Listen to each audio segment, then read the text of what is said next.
Yes, nizere ko mumeze neza aho muri hose kandi Nyagasani akomeze kubana namwe.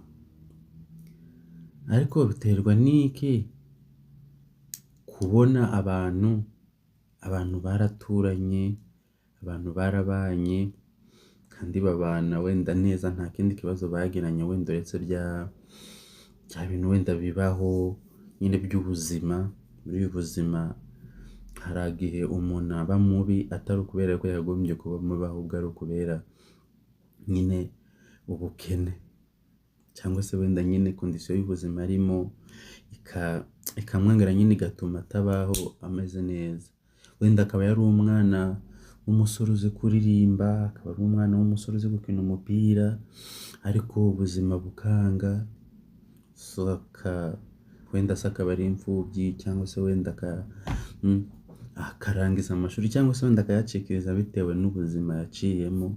Ejo ukazasanga yabaye umujura, yabaye umusinzi, yabaye indaya se, yabaye umupfubuzi se, nabo ngo basigaye bahari, ibintu nk'ibyo ngibyo. Rero tute kujya tujajingira abantu ubuzima cyangwa kubona umuntu yarahindutse, wenda wari umuzi ari umukristu, aririmba, ari umuhanga, akunda Imana se, cyangwa se wenda akunda abantu, ariko ukabona yarabanze, ari umuntu ukunda gusabana, kujya mu mapari n'ibiki, ukabona yarabihagaritse. Buriya ibyo byose biba bifite impamvu. So rero ntukitekerereze impamvu yawe bwite uri gutekereza ngo uhite uvuga ati impamvu nyine erega yaretse ibi ngibi. Aho ngaho niho abantu rero bakura amagambo, ukabona umuntu yarasengaga ariko ntagisenga, ngo uzi impamvu yasengaga, ngo ni ukubera ibi n'ibiki, kandi impamvu yabiretse ntabwo yize. Rero ubu buzima buba burimo surprise nyinshi cyane. Ibyo utekereza ko uzakora ejo, hari igihe ejo hagera warwaye.